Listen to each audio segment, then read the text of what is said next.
You know, you might not know this, but vampires and Dracula are a pretty big deal. They're in a lot of stuff. Yeah, it's like a pretty hot topic, especially now as we enter into spooky season.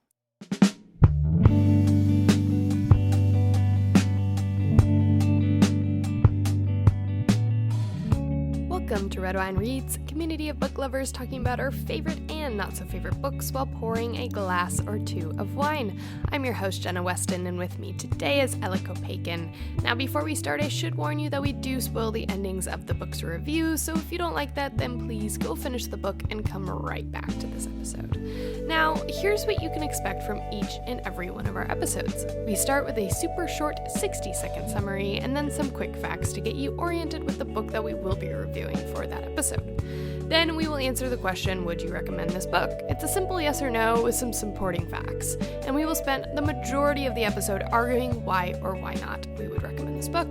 We end the show with final ratings out of 5 and pairings, where we pick drinks, TV shows, movies, and other books that might pair well with today's read. Now, each episode also hosts its own drinking game, so whatever your drink of choice, wine, cocktails, mocktails, coffee, water, we hope you'll sip along with us. So today we are reading Dracula by Bram Stoker. It is an absolute classic, really where all of our vampire lore stems from, or most of it, I should say. And I was really excited to read it, though after reading Frankenstein, I had a feeling I would be struggling with the classic nature of this book, as I did with Frankenstein as well. And to some level, I was definitely right. But it surprised me in a lot of very positive ways as well. And it was great to talk with Ella about it too, because this is our second attempt at a classic horror novel, and we're starting to realize something. And that realization is we may not like our classics as much as we would have hoped.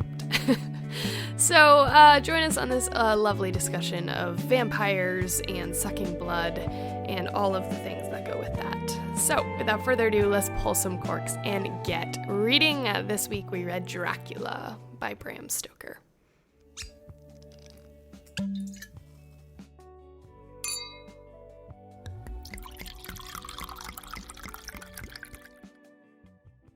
Hello, we are back with another episode of Red Wine Reads. How are you? Well, I have been to urgent care twice this week, but I'm feeling frisky. I'm feeling ready to talk about vampires and Bram Stoker. So there we go. It's gonna be a wild episode because Ella's popping pills over there. I got a nice little drink of myself. I know your drink looks very fancy. Would you care to share? I would love to share. So I needed something bloody. And I didn't want to open up our bottle of wine because it was kind of more of a one drink type of night. And so I decided to grab some frozen raspberries and then mash them up and put tequila and then like a mixed berry soda on top. Oh my god, with delightful. Lime. Delightful. So Casey likened it to like a dirty Shirley with tequila is kind of what it tastes like. This is making me realize, and this will come up later, for pairings, that like the most obvious thing you could do is red wine, and I just absolutely didn't think of wine as like an option at all. So that was another thing too. I was gonna do a wine, but I've used it before when we did another vampire book. But it's so cute. It's like a bottle of wine, and I can still link it in the show notes, but it's a little bottle of wine and it has a little cape and it comes in a coffin, like a coffin box. It's so cute. So, all right, well, let's dive right in. So speaking of our drinks, we have a drinking game. Well, you have a drinking game today. I'll just pop a steroid pill every time. Yeah, that'll end well. So one is drink anytime we adopt a Transylvanian accent. Yeah. We want to talk about, you know how it goes. Drink anytime a character mentions how frail Mina is. And by the way, it will get mentioned. It will. It absolutely will. People are talking about Mina and her frailty, okay? All the time. And how pale and ivory her skin is. God, she's so hot and innocent. and so dainty. I could break her. Oh my god. Drink anytime we talk about dirt. Yeah, That also will come up. a lot. And then big gulp if anyone mentions Godalming. Godalming? Okay, so here's also like my bad is at one point in the story, Arthur Holmwood leaves and Lord Godalming comes in, and it never occurred to me that that was the same person. And then today, I was looking up the characters in Dracula, and I was like, oh, Arthur becomes Lord Godalming or Godalming. I don't even understand how that happened. I don't No. get why. I don't either. That was going to be a question that I was going to ask you, but Anyway, you I, see why it's a big gulp if anybody mentions him because he's literally so irrelevant that I didn't even notice this like character changed his name. So well, and everybody just calls him Arthur. So it's like I don't get it. Like I literally don't get it. art. Why Like, do we keep choosing the most boring classic horror books? we're so excited to read horror books and then we choose like I know. slogs. I'm giving too much away already. We can go really, on. we really need to get like a good horror in here. It's so hard, evidently. Apparently, I don't know. We'll see. Rebecca and I will be reading Night Bitch next. So, Oh, right in time. anyways, 60-second summary. Let's get into it. Okay, 60-second summary. So, Of Jonathan, a 500,000 page book. Okay, go. Jonathan Harker is an English man. He has been summoned by his boss to go to Transylvania to see this mysterious Count Dracula. While he is on his journey to Transylvania, every single person tells him not to go. He's like, I don't know what y'all are talking about. He gets taken in by Dracula. Dracula pretends that he's like a really good guy, but then slowly over time, Jonathan realizes that Dracula is making him nocturnal, and then he sees Dracula climbing out the window all creepily, and he's like, what is going on? And then we cut back to England, and we cut to Jonathan's beloved Mina. She's hanging out with her best friend, Lucy. Lucy's getting pretty sick. Lucy's betrothed to her beloved. She has like 4 other admirers. She's doing very well. One of those admirers, Dr. Sword, is a doctor at a mental hospital, and he's a very interesting patient named Renfield. Now, what do Jonathan, Lucy, and Renfield have in common? Good question. They are all seeing visions of this boy, the Count, and the Count is making all of them pretty sick, particularly Renfield and Lucy. Lucy dies. Then Mina gets pretty upset. Mina somehow gets Jonathan back. Unclear really how that happens. Then Renfield gets crazier and crazier. So Dr. Stewart calls in a friend named Van Helsing, and Dr. Van Helsing's like, this guy is possessed. Also, Lucy. Oh no, sorry. He calls in Dr. Van Helsing for Lucy, not Renfield. He like tries to treat Lucy before she dies, and then Van Helsing's like, Lucy's a vampire and she's gonna die. And then briefly Lucy comes back to life, but then they kill her. And then it's Renfield, and Van Helsing's like, Renfield's also dead. Eventually. I don't know. But the point is the Count Dracula lands on England's shores, causes chaos, and this weird ragtag group of people have to stop Count Dracula. It's actually not even that interesting. I know, I was going to say, it made the ending sound way more exciting than it was. It's like, sorry, Bram. It's tough. We'll get into it.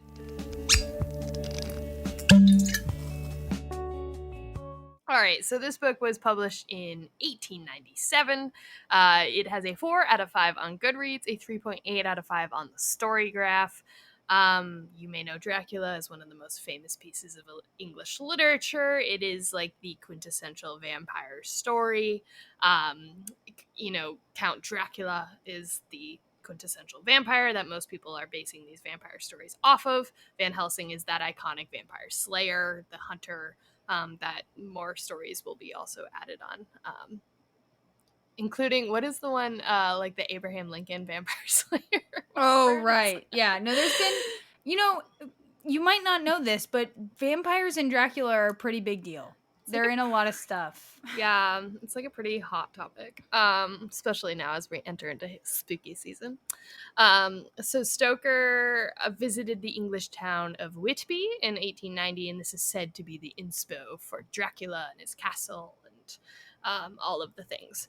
So the original 541-page Dracula transcript was believed to have been lost to history. And then they recovered it in northwestern Pennsylvania, of all places. Wow. In the early 1980s. Is it real? People say it is. Hey, man. Mormons say that there are, gold Jesus plates in Utah. Things have been found. Things have been found. So, yes. And also, Stoker's original research notes for the novels are kept in the Rosenbach Museum and Library in Philadelphia. So, I think Pennsylvania really likes Stoker. Intriguing. I don't know how that happened. I don't either. I'm sure there's some connection that I missed, but whatever. So, Bram is an Irish author. He was the personal assistant of Sir Henry Irving. If you are a history nut, Irving was a famous Victorian actor. He opened up a theater, and Bram was like the I don't know, the manager of the theater. And if you watch the movie adaptation, there's a little call out. It has the theater name on one of the outside of the building. Anyways, cute. He worked as a theater critic for an Irish newspaper, and then he married a woman who had previously dated Oscar Wilde, which I find fascinating. So he married a woman who was attracted to gay men. Mm-hmm. Mm-hmm. I'm obsessed. He married a beard. Mm-hmm. Epic. We love. Absolutely. Obsessed. It's great. I would have, by the way, like for Victorian England to be dating like two of the most glorious men in Oscar Wilde and Bram Stoker, like she was having fun. I'm just thinking, like, what was that society like? Like, I think people were having a lot of sex. Like, this is the thing about like the Victorian period, is it's like so buttoned up, but like people were getting freaky. oh, the candles go out and the freaks come out. Literally. We'll talk about that later. I have a lot to say. Amazing. Well, let's dive right in. So, Ella, simple yes or no, would you recommend this book? I would, but it's like complicated because the thing is I've been very negative up front. I do like it. Like, I think that like when you take it at face value, obviously it's incredible that this guy wrote a book that was going to become like the foundation for one of the biggest characters in like modern civilization. Like, everybody knows Dracula, everybody knows vampires. And not to say that like vampires didn't exist before this, but like he was really big on getting them out there in the Western world. So I think it's always cool to like read the origin of something and read, it's almost the equivalent of like reading Shakespeare essentially. Yeah. So from that perspective, like I absolutely would. And also it's fun to read a book from this time period because you get to see like the vernacular and the slang, and it's like a very specific class structure and a very specific way of speaking, and that feels so far away now that it's always cool to get an insight into.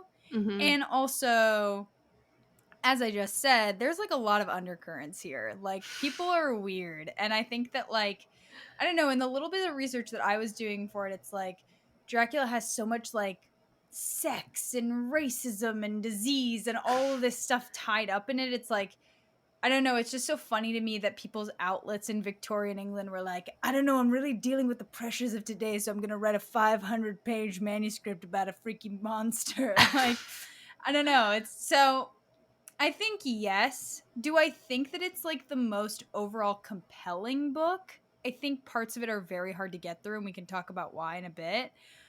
So that comes with a major grain of salt. But I think if you like vampires, you kind of have to read it.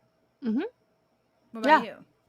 Yes. I said yes. I would recommend it. I think coming off of the Frankenstein episode, I think this one was honestly much easier to follow. It felt very, I think it was because like I know the story of vampires so much more than I know like the story of Frankenstein. Oh, interesting. And so like the actual like details of things, and so like you would pick up on the nuances like of her having 2 marks on her neck. You're like fangs. Yeah. Of him putting the garlic around her neck. You're like, I understand that. Stake through the heart, the cutting off the head.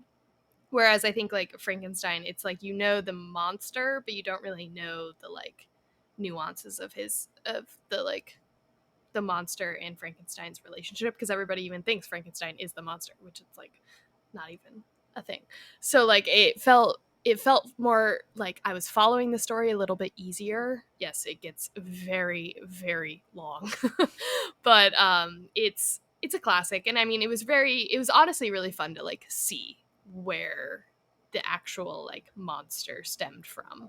And Yeah. his like OG story was very fun. Yeah, and I think you're very right. Actually, you're kind of making me rethink, because one of my problems that I had written down was like how much goes into kind of establishing the rules of Dracula and vampires. But you kind of need to have it, because I mean, you're literally seeing like things become written in stone on a page. Like Mm-hmm. the garlic, the marks, the daylight stuff, all of it. You start to, although I guess the daylight stuff isn't It's really not in here. real. It's not in Yeah. here. No, he can Um walk. He can live during the day. he's going around. Um but you just start to get these rules, and you start to go like, huh, okay, I see why all of this happened. So in a way, they're necessary. And I think, yeah, it's funny, like, you know obviously to us reading Dracula at this point, you're kind of like, we get it. But back then they did not. They were like, this is crazy, why is she putting garlic on? So it's kind of fun to be like, I know something that you didn't know when you wrote this. Yes, exactly. You're going to become a big deal, Bram. It's fun. Well, we're already getting into it. So, what sparkled? What did we love about this book? Okay, my bullet points: Renfield, what a little creep. Number one. Yes. I was it's so funny because I've heard Renfield mentioned in vampire stuff before, and like obviously I've seen him as a side character, but to me he was like the highlight of the book. I thought he was so funny. All of his scenes were by far the most weird. Yep. He's eating rats, he's eating cats, he's eating birds, he's doing a lot. He also just has the most, I think, eccentricity to him. Everybody else is so buttoned up by, kind of precedent and rules and Victorian norms in society, and he's just out of his dang mind. And I really loved it. Mm-hmm. Um Mm-hmm. Also, Lucy just having the worst time of her life is so funny to me. Like, obviously it's terrible, but it's just so funny. Like, the way that her character is written, he had to be doing it on purpose, where she goes from being like so sought after, on top of her shit, getting married to the love of her life, and then she's just dying for 150 pages. And you're like, this poor girl. And then also her coming back to life is there's just so, it's, yeah. You know that Bram had a Lucy in his life, and he was like, all right, let's go. Yeah, he was like, I'm gonna give you the worst death you can imagine. It's like, I've been wronged. Just so bad for so many pages, and then to just like to like come back to life for 0.2 seconds just to get a stake driven through your heart by the man you thought like your and fiance. To come back to life and have you described as like heartless and like sensual and have none of your innocence left. It's like, Jesus, okay. Ooh. Give the girl a break. My favorite moment in the book, period, is the reveal when Jonathan is like, what's going on with the count? And then he looks at his window and he just sees the count like on all fours crawling down the castle wall. I just thought that was so funny. You're just like, you can't. And then even like when you try to watch how they've portrayed it in different movies and whatnot, you're just like, it's not scary. It's just weird. Not scary. It's just so funny that like the big reveal of the book, like how we figure out that Dracula is not human or a vampire, is him like scaling the walls like a spider. Well, that's like what gets me too. I was like, it's not the fact that we can't see him in a mirror. Yeah, I know that did nothing, but the fact that he's crawling down, it's so good. It's just so funny where it's like, I saw the count on all of his limbs. Yeah, and then the last things were just really good descriptions of like gothic landscape and all that. That's always fun to read, especially around spooky season. Mm-hmm. And then the last bullet point I had was, lol, the men in this book are so weird and insecure, kind of vibey. Like, I do think that clearly, I mean, the gender politics of this book are definitely going to be something in which I put that I didn't love. But I will say that it's not like the women or men come off better than the other in this book. Like, the men No. come off horrendously. They are all tripping over themselves. They don't know what they're doing. They're all like simultaneously in love with the same woman, and it's driving all of them crazy. They're making terrible decisions. They're all so scared shitless all the time. Like, they're just disasters. And I just don't understand how any of them even got to killing him, because I don't even understand how they had the cohesion. They were just falling over each other the whole time. So I Yeah. did think that was pretty funny that, you know, I think at a time when you're usually writing men who are like strong or direct, he just wrote 6 dudes who just absolutely had nothing that they could figure out by themselves. Yeah. Yeah, the whole time I was reading them, like especially toward the end, like all I could think about was just like them going like men, men, men, men, and just like chanting and like marching into the woods to try to get Dracula, like just like that super white man like elite ego that's just like I can do it. Yeah, I'll upper defeat the crust. vampire. Very upper crust. Oh, so funny. Yeah. I got it. What sparkled for you? Oh, I think so. I listened to this. I went back and forth, and I found that my mistake with Frankenstein was trying to read it. Mm. And then I tried the audio, and then couldn't get through it. So I was like, let me start with audio. Let's like listen to it. And I don't know how I found it. It was the only one that was available at my library, but this guy kills it. Like absolutely crushes it.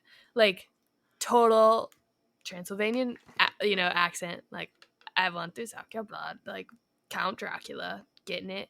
And You have then to take a sip. I know.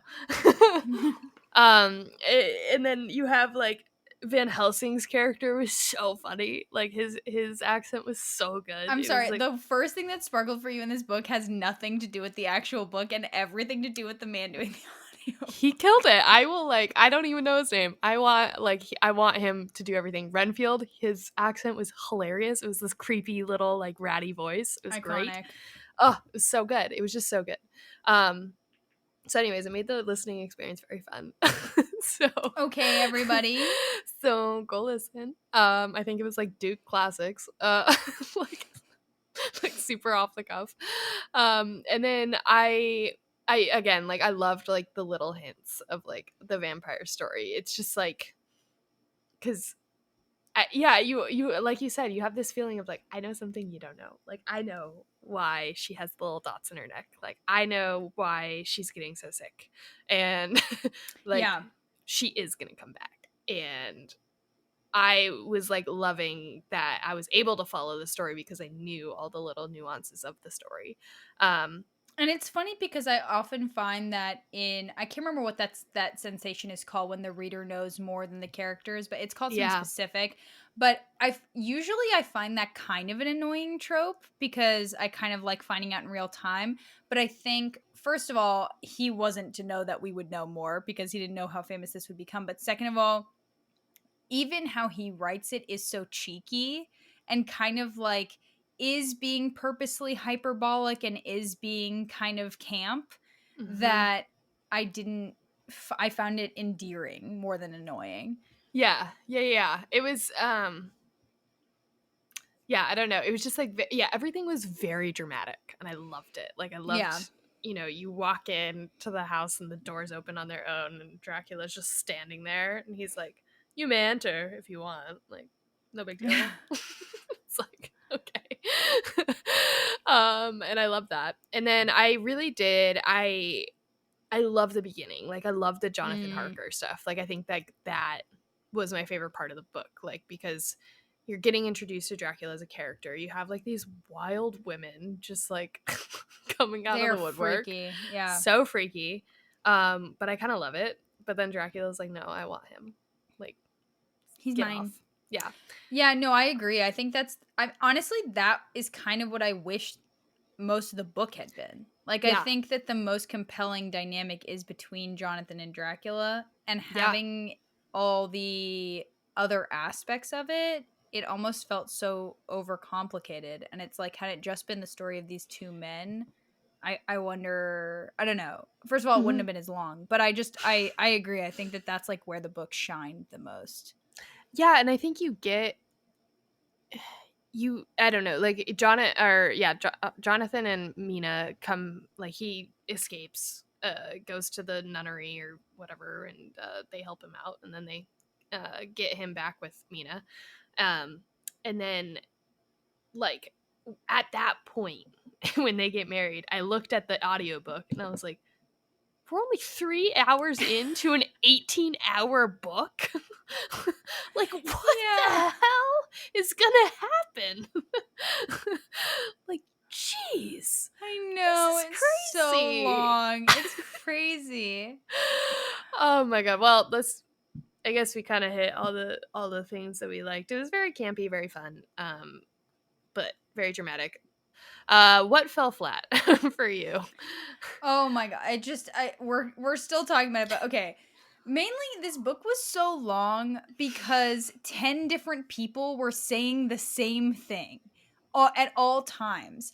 Like there were multiple narrators, which in theory is a cool idea, but if you're having all the narrators tell the exact same exposition at one after the other for every chapter, then it's not going to be good because I'm just learning the same information over and over again. So Yeah. it was just too many people were telling me the same thing, and then it just made it so long. Had we just gotten the information we needed from one character and just assumed the other characters were there, I think it would have been better. I liked the multiple narrator idea. I just think it was not very well executed. I know we both also don't love how the women are portrayed in this book. God no. Which I yeah, I mean, my bullet literally says, honestly, get these boys out of here. Arthur and country boy Quincy, we get it. Lucy was hot. She had a lot of suitors. yeah, exactly. Exactly. You have to drink because we mentioned Oh, Godalming. Arthur, our Arthur. boy. Yeah, I mean it's interesting because I was looking it up afterwards. And I was like, what do people think of the gender dynamics in this book? And some people were arguing that he was kind of mocking the gender dynamics of the day and purposely having them be so frail and so innocent and people tending to them constantly and all of that as a way to say, like, why are we doing this to our women? Why are we making them, And then also, there are certain aspects of him, the men comment frequently on how strong Mina is and how she's carrying them through as like this mother figure. I don't know. Personally, as I'm taking it at face value, I just didn't love it. Like, I didn't love that the only descriptors of Mina and Lucy depended on their looks or their virtue. It's like then you have the vampire wives and Lucy when she gets turned into a vampire, and the big thing is they just become sex objects and they lose all so it's there's a very two-dimensional view of women in this book. The Madonna and the whore are really rampant ideals in this book. And of course, I can't talk to Bram Stoker. I'll never know if he was purposefully saying that, drawing attention to that to say that we are not drawing enough complexity to our women, but I almost feel like that's giving him too much credit.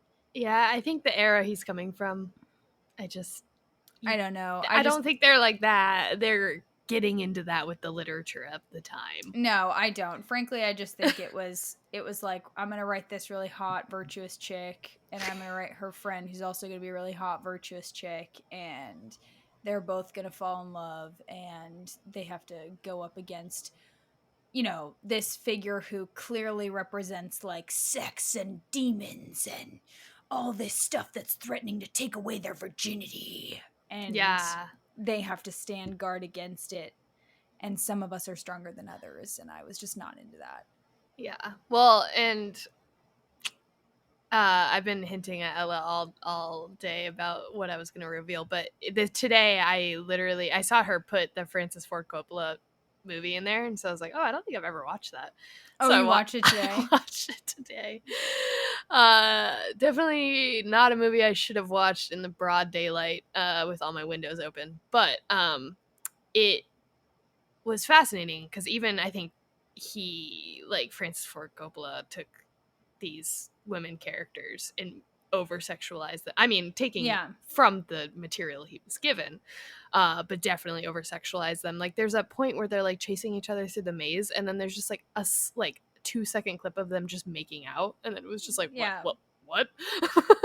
Yeah, I mean, so it's not great about women, and also that leads me to, like, you don't have to really think very far to think of what Dracula represented to, like, a white guy in Ireland of a certain class in the 1800s. And at the time, you know, even like the description of the Gypsy and Roma people, like, there's just such an obvious, like, white guy is being racist energy. And, like, Dracula is just, yes, he has white skin, but he's described as having these, you know, different features than everybody in the book, and he has a different voice, and he's luring them into sin and deceit. And at the time, I know also, you know, it's the Victorian era, it's like you're talking about disease. Poor people carry disease.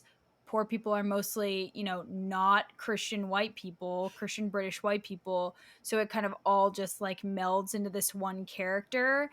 And I mean, it's inherent in the discussion of monster origin stories. It's like all of these monsters are coming from fear of an other. That's what Frankenstein is. That's what Dracula is. That's what werewolves are. That's what we, you know, monsters are our fear of the unknown. So you have to examine that.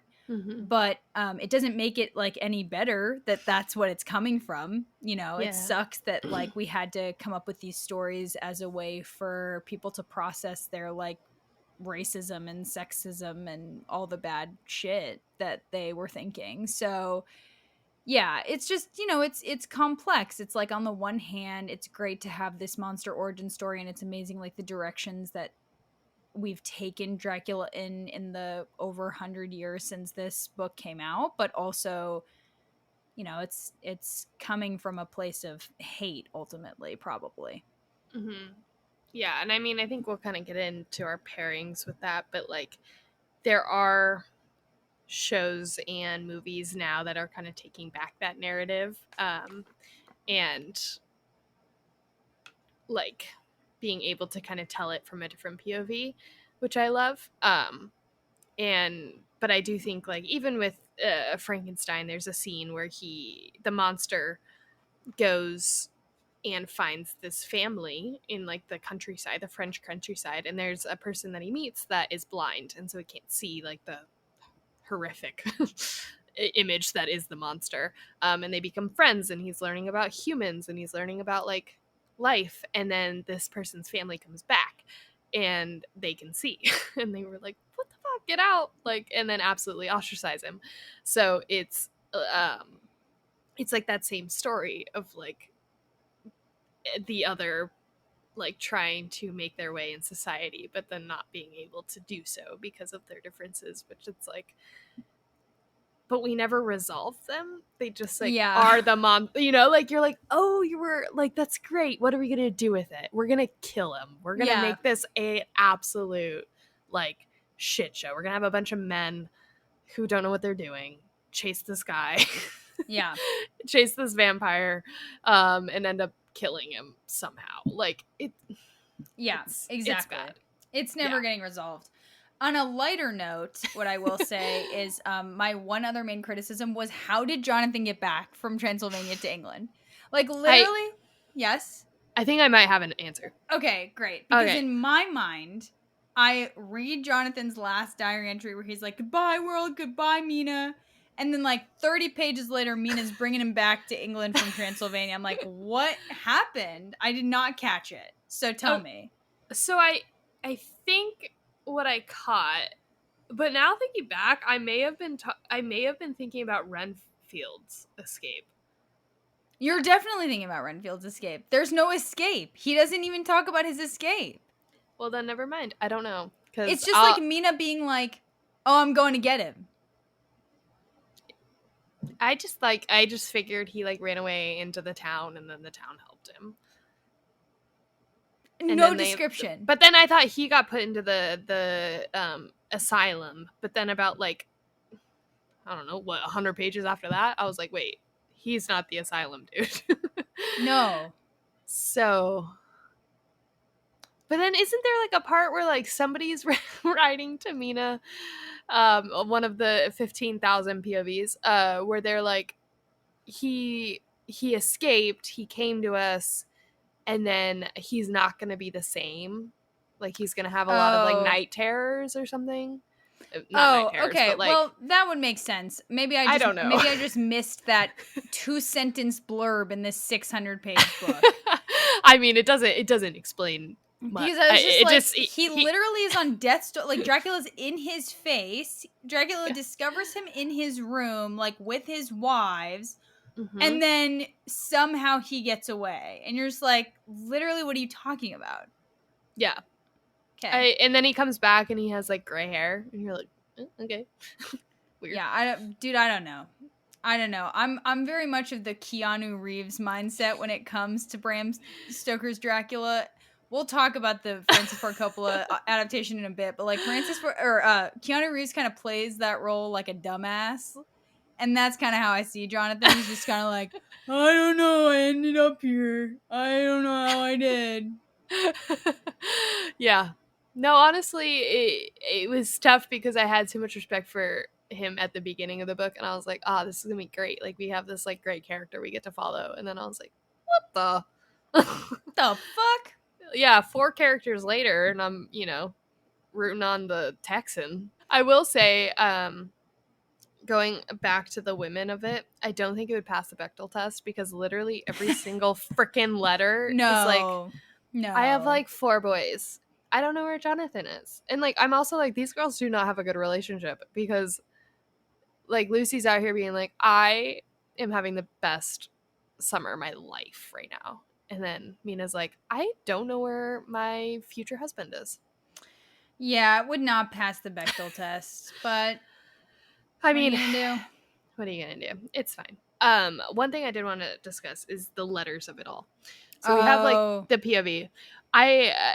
Rebecca said something in our Poor Things episode. Ever since like talking to her about letters in a book, I can't read letters the same way in a book because I'm like, yeah, you don't get anything from them because it's like it's very one-dimensional. Like they're telling you the plot and like maybe you get some feeling in there, but I feel like I don't know, like you need like a driving plot. In letters, you're just like, here's a letter, stops. Here's a letter, stops. Here's a letter, stops. And you do it for 500 pages. No, I agree. I mean, that's what I was saying earlier. It just felt like a lot of exposition, and I don't think that I got to the root of any characters. But that being said, it's like, had this book been 150 pages shorter and it was just what it is, I mean, it's a monster book, right? You have to take it at face value. The goal of it is the plot. The goal is not how people are processing. The goal is we have the monster, we need to kill the monster. This is how we're all related to each other. This is our one common goal. So it didn't bother me that much that was like we were talking one-dimensional characterizations for the most part. What bothered me was the repetition of it. Had it been the exposition without 5 people repeating what had happened, I would have been fine. But it was the fact that we were getting exposition additionally. We were getting exposition repetitively. That's what was bothering me. The letter thing, I do see it, but I mean, I see the point that it's not as great, and it's definitely not. I mean, I agree. It's not as compelling as a first person narrative, which is I think why you and I liked the Jonathan part so much, and it's certainly not as compelling as a third person narrative where, we just can take the reins or we can just let Bram Stoker take the reins and he would tell us everything. But I do think that there's an inventiveness to it, and if you're going to have characters in multiple countries and characters in multiple situations, it's a cool insight into that process and how they would have connected with one another and how information would have transpired and all of that. I just think that it was put together in a really clunky way. Yeah, and I think I mean you're right in the sense of like this is a man who lived in the 1800s. So like she texted me, I didn't respond for 20 minutes. Yeah, like you are in very different places. So like you're not just gonna like like, hey, like flashback. I don't know, like if you are communicating with each other, like it is going to be via letters. Yeah. And I do like, and I agree. I think like the mix between like Jonathan Harker and Mina, like I honestly also didn't mind like the beginning part between like Lucy and Mina, like talking to each other, like, and I think like Lucy's whole character arc was very fascinating and weird and funny, but like I think it's that combination of like the diary entries in the letter with Jonathan Harker. I think like that was like more fascinating to me because you got to spend a little bit more time in this guy's head as he's like uncovering what's happening and like what he's thinking about. Whereas with the letters, it's more just like, here's what's happening. Yeah. And I mean, this is part of my kind of final rating, but I'll say it now, is just I think had we just heard from Jonathan Harker, Mina and Lucy, and Mm-hmm. Dr. Seward, the Mm-hmm. book would have been so much clearer. But Yep. because then we were cutting back into Van Helsing and we were cutting into Arthur and we were cutting into cheers and we were cutting into Quincy and we were cutting into all these even Van Helsing to an extent. We were cutting into so many different characters that it just became increasingly less compelling because then your brain is doing so much work to even focus on whose perspective you're in that you can't Yeah. even pay attention to the plot. So it just becomes this mush of ideas and concepts. Whereas if you had just been hearing from the people who are most directly affected, like through Dr. Sword, you get Renfield and you get Van Helsing. Through Lucy and Mina, you get the perspectives of each other. And then through Jonathan, you get the perspective of Count Dracula and you get the perspective of Mina. That's really all you needed to know. Mm-hmm. So I think that was my biggest kind of knock to the book, was just like he was getting in his own way writing this story by including so many different people. Yeah. I mean, you just can't like you can't enjoy a book that is 18 hours long and it's you get done with like the highlight of the plot 5 hours in. Yeah. Yeah. And then the rest of it is just them like being boys. Boys Being being boys. boys. Boys being boys. The At the boys are very boying. end. But yeah, it's whatever. Well, let's get into final ratings. We gave it the same thing, but Yeah, we did. I think it's pretty self-explanatory, but like 3.5 out of 5.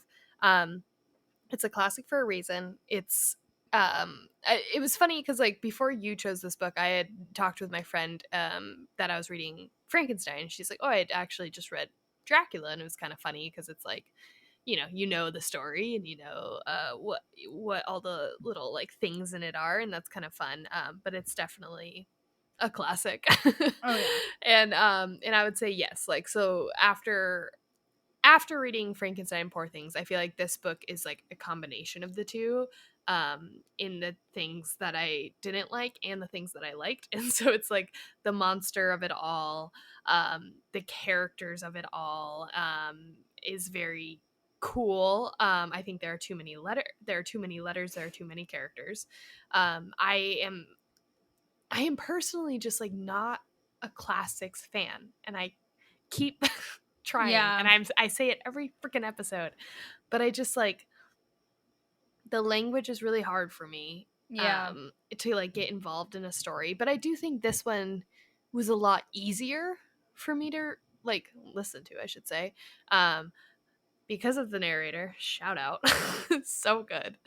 But also like I was picking up on things. Like I was a huge Vampire Diaries fan. I'm a huge What We Do in the Shadows fan. So like Same. I know the vampire stories inside and out.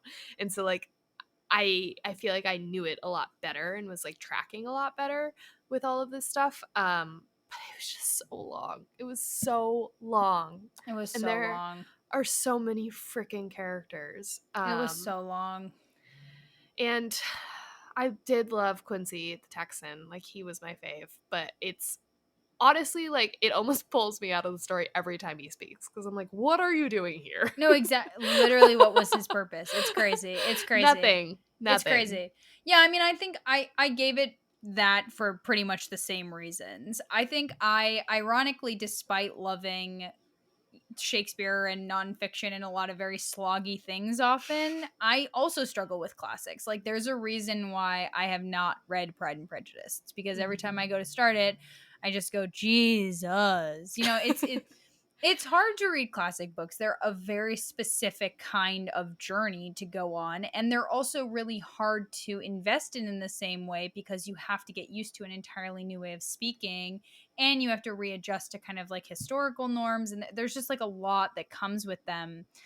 But I gave it a 3.5 because it's incredibly inventive. Again, I liken it to Shakespeare because it's set off over a century of material. I mean, I don't know where our horror movies would be, or our horror culture would be today without Dracula. So it's a big feat. I think he just, again, could have cut out about 150 pages and 3 characters and it would have been fine. He just needed to decide what he wanted to write about a little bit more. Uh, and like, you know, it's Victorian England. The sexual and racial politics are tough. They're tough. It's on him. It's his time, so he wouldn't have known, but Yeah. it's a slog to get through at times. But I mean, also, I love vampires. Like, vampires to me are the most interesting monsters. They always have been. I've never really connected with werewolves or Frankenstein or the Invisible Man or any of those guys as much. And I think it's, I mean, it's, of course, it's funny because it's like, that is what Dracula and his wives and the concept of the vampire are supposed to be in the book, right? They're supposed to be this bizarrely alluring, creature that you can't help but kind of fall into. And that's kind of what the book does. It's like, there's a lot that happens and there's a lot that you think is boring or that you don't agree with or whatever, but ultimately this character and this concept is so intriguing that you need to read till the end. Yeah. So I love it. 3.5. 3.5 out of all of that. All right. Well, let's end it with pairings.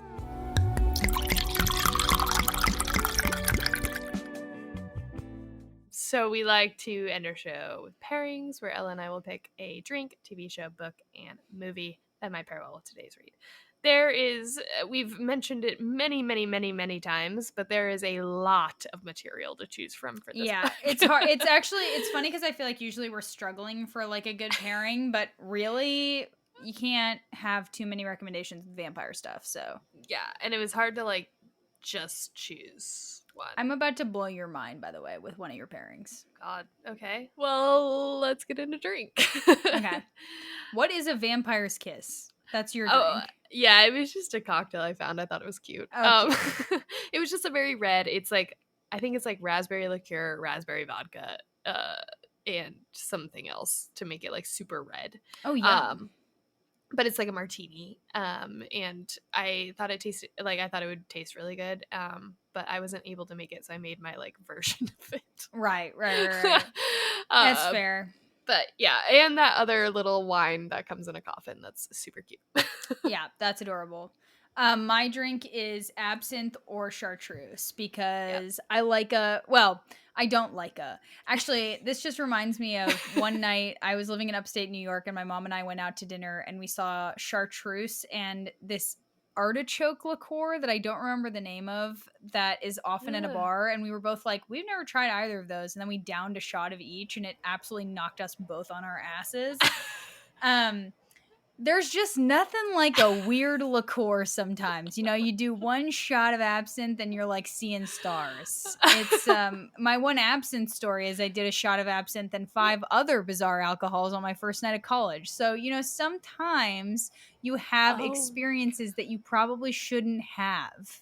And oh my God. Both of mine have been surrounded by bizarre liqueurs. But it just felt very of the time, and it felt very there's a reason why absinthe was banned for years. It's mystical and magical and accesses another portal and maybe even draws you into a vampire spell. So, the little green fairy. Little green fairy. I know, as a kid, the only base I had to go off of absinthe, like what it was like, was Moulin Rouge. Yes, exactly. Where they're dancing with the fairy on the roof. So like that's what I think about. It's not quite that, but it's not far, It's not far. Sinar is what you had. Yeah, Sinar is the artichoke liqueur. Mm-hmm. Honestly, if you're ever in the freezing cold winter of upstate New York and you need something to wake you up, a little shot of Sinar followed by a little shot of chartreuse. That'll do ya. I don't even know what chartreuse is made of. I think that absinthe is made of fennel, and I think chartreuse is made of, I don't know. Chartreuse? Just kidding. Sorry. What the heck, Jenna? That's a bad joke. Let's see here. Well, now I'm just curious. What exactly is chartreuse? It's a French liqueur made with 130 herbs and botanicals. Right. And I think it's made by monks. It is. Yep. Only monks know how to make chartreuse. Carthusian monks. It was invented in 1737. So, yeah. So go get yourself some chartreuse. Sit down with a little bottle of chartreuse and read your way through Dracula, and you're going to have a great time. Honestly, would be fun. Alrighty, TV show. I mean, did I steal yours initially? You talked about it. Well, okay, so this is the thing. I have used What We Do in the Shadows as a pairing for like 3 other books before this. And so I was like, I can't, even though I want to. Okay, it'll get an honorary mention. It'll get an honorary so mention. Good. Well, like, it is almost like the quintessential, like, modern, like, sitcom vampire at this point. Have there been others? I think it's the only sitcom vampire. I mean...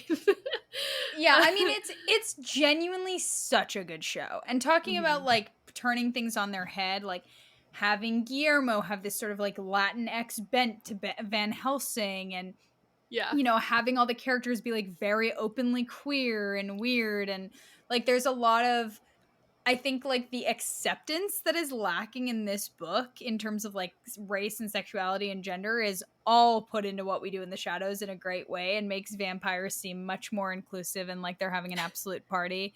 But it's a fantastic show. Like, we're not the first people to say it. My other choice, which I think I've recommended before, but I will just say it again because it's very apt, is the show Penny Dreadful. It was on for about 3 seasons. Eva Green, Josh Hartnett, Billy Piper, some other classics. But it's basically about this woman who is essentially a witch, and she keeps coming into contact with other classic other classic monsters. So it's like this world of Victorian England where, like, she ends up falling in love with a guy who's a werewolf, and then there's, like, vampires that she's battling against, and then Dr. Frankenstein comes into the picture, and you sort of get every classic, and, like, there's zombies and every classic trope, but it's done in a way that's incredibly inventive and incredibly sexy, and I cannot believe that show got canceled. It was actually one of the worst things to ever happen to television when that show got canceled. It's so good, underrated. Justice for Eva Green. Tough. Well, mine is not a good show, yet devoured it, which is Vampire Diaries. This is my surprise. Never seen an episode of Vampire Diaries. Never seen one episode. I said True Blood is my vampire show, and I'm sticking to it. Oh, I do love True Blood, too. I was going back and forth between the two, because I have used Vampire Diaries before, but I feel like I've only watched season 1 of True Blood, so I can't really say much. Okay, well, you don't get to choose True Blood as your pairing if you've never seen... Yeah, well, that's what I was saying. Yeah, that's what I'm saying. Sucky. So I went with Vampire Diaries, which is what I know. And... God, it's so good. It's so bad, but it's so good. So if you're looking for just a dramatic, she's in love with 2 vampire brothers. That's what the deal is. Isn't that like borderline incestual? A little bit, but they're like, are they don't stepbrothers? Look the same. No, full-blooded brothers. Okay, they're full-blood brothers. Cool. But like they're like hundreds of years old. So like at this point. Well, that makes it even more consenting that she's having sex with 100-year-old men. Yeah. There's Stefan and there's Damon. Oh, Stefan and Damon. This is the age-old question, though. It comes up in Twilight, too. Would you fall in love with a guy who was like 300 years old if he looked like he was a hot 20-year-old? Well, don't steal my book recommendation. Oh, I didn't know. Excuse me. Well, here, we'll get right into it. Book. Mine was My Roommate is a Vampire, which is a romance with a vampire, which Sierra and I did a recent review of. But he is like, I think like this is a funny version of like a romance with a vampire because he it's like almost like What We Do in the Shadows-esque, where he still adopts like the old way of talking and dressing Oh my god. and like he had just woke up from like 100-year nap, and so like he doesn't know like what's going on, which I love. He doesn't know what jeans are, and it's like it's so cute. And he doesn't know what like a saucepan is because he doesn't like eat, but like she needs a saucepan, and so it's like it's just like a very funny, weird book. So in that case, I find it endearing. In Vampire Diaries and Twilight, I find it creepy as hell. Well, it's funny that you say that because my book is Twilight Breaking Dawn. Obviously. Obviously, all caps. I was trying to choose what Twilight book to use because famously Twilight is what got me into reading. When I was 12 years old, I read all 4 Twilight books in a week. And I said, reading is for me now. And I am Team Edward. So both of those things continue to be true. Oh, wow. And it gets more complex to be Team Edward the older you get. You know, the older you get and the more you have to justify being Team Edward, it gets hard. It gets hard. I don't know. Everybody watches everybody sleep. It's super normal. Yeah, and like is super possessive and really codependent and like, you know, kind of like forces you into situations that make you uncomfortable and like removes you from your family and like all that stuff. But like he's so hot. So no, but I chose Breaking Dawn because it's by far the freakiest one. Like, the first one is kind of like innocent teen romance. Second one's mostly about a werewolf, so I couldn't choose that one. Third one is like too important to me because they, you know, get married. And so I was like, I got to choose the one that like is unnecessarily long, has too many characters, and has the freakiest stuff happen because that's what happens in Dracula. So I did Twilight Breaking Dawn. You know, the one that's very anti-abortion. Yes. Oh my god. The way that Stephenie Meyer is not living out her progressive pro-choice ideals is crazy. Like, again, the older you get, it is harder and harder in this world to be a Twilight fan because I don't think I agree with Stephenie Meyer on a lot of politics or her positioning on what ideal men are. Yeah, but it's a tough world for famed, you know, childhood authors. Stephenie Meyer, J.K. Rowling. Yeah. You know, I read it at an impressionable age, and lots happened since then, but sometimes you're reading a vampire book and you have to rep. Yep. So. And that's I mean, if we didn't mention Twilight in a Dracula episode, we're not doing our job. Yeah. Well, let's get into our last one. Again, we went very drastically different for our movies. But I did Hotel Transylvania. One of my favorite Dracula retellings. Wow. Powerful. Brave of you to say. I mean, you have all the heavy hitters. You have Selena Gomez. You have Andy Samberg. You have, is it Adam Sandler? I thought you were going to say heavy hitters and list the monsters, but then you listed the cast. Well, you also have heavy hitters. Mummy, Zombie, Andy Samberg. Yeah, you have the Mummy, you have the Zombie, you have Frankenstein, you have Dracula. And I think it's funny because they do like the very meta, like making fun of Dracula, and he's like, I don't say blah blah blah blah. No, I mean, listen, I've only seen this movie one time, but the fly teaching the aerobics class in Hotel Transylvania was literally my phone background for years. Like, I've only seen the movie one time, and that stuck with me so deeply. I still have that in my favorite photos on my phone. Like, oh my god, some things stick with you, and Hotel Transylvania has that factor. It's just funny. Like, it's just like, it's stupid. It's like, let's like make this like, let's introduce kids to these monsters, like these classic monsters, but like in a fun way. Yeah. And it's, I don't know, I just love it so much. I haven't seen it in so long, but they made a whole franchise out of it. So like, honestly, there's like 5 of them. like Bram, Hotel Transylvania is taken over Yeah, seriously. the vampire narrative. Well, I'm ending on a couple of classics. I have to mention the original Bela Lugosi Dracula from the 30s. Truly one of my favorite movie watching experiences ever was that movie because the pianist Philip Glass, the like famous pianist, I was in Big Sur, California, and for some reason the library at Big Sur did an outdoor screening with like 40 people of that movie, and Philip Glass did a live like soundtracking of it. So I got to see it like in this crazy way when I was like 13. Well, And I was like, mind blown. This is the best thing I've ever seen in my life. Yeah. Oh my god. Yeah. So I haven't seen that one. But I can imagine that experience was so surreal because Big Sur is beautiful. Yeah. So it was like in the woods, cliffs, ocean, Philip Glass, Bela Lugosi, good vibe.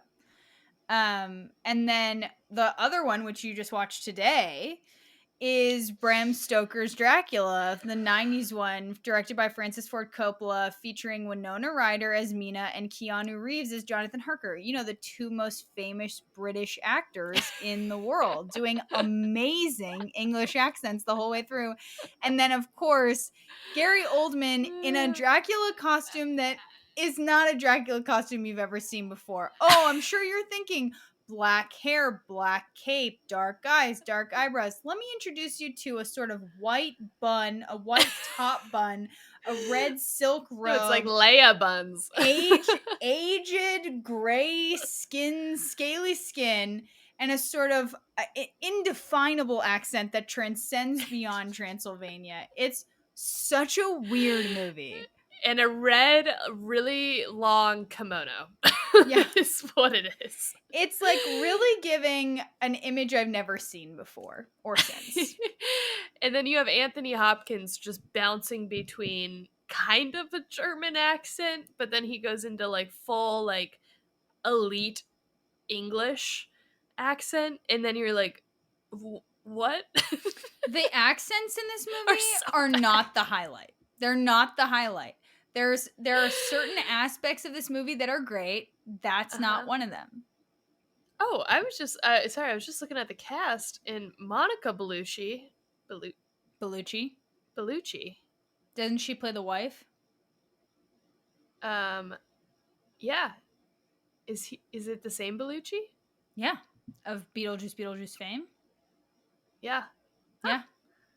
Okay, sorry. That was Monica Bellucci, frequently typecast in the 90s as a sex object with absolutely no heart. Go off. She fits it. She is sexy. That movie was wild. That was just like not what I expected at all. And we're gonna have to take Beetlejuice off pod. It's just there's too much to break down. But it's not good. Sad. But anyway, Bram Stoker's Dracula, I don't know. I walk away from that movie the couple of times I've seen it and I go, I don't know how I felt. I don't know how I felt either. I feel like it's the sex scene with Lucy and him in like a werewolf type vibe. You see Gary Oldman ejaculate as an elderly man. That's an image that'll stick with you. Jenna looks so uncomfortable. But then you're like also like weirdly attracted to Gary Oldman in like his sunglasses and hat and long hair. I know, he's like kind of giving hot. It's weird. But only in that scene for me. Only in that one. Because as soon as like the facial hair's gone and he has long hair, no. And then as soon as he's in his Leia buns, no. But weirdly with the top hat and the glasses, maybe? That's my kink, is Gary Oldman and Dracula. And then you have freaking Keanu Reeves just batting at 30%. Just showing up. Keanu, you're just happy he's there.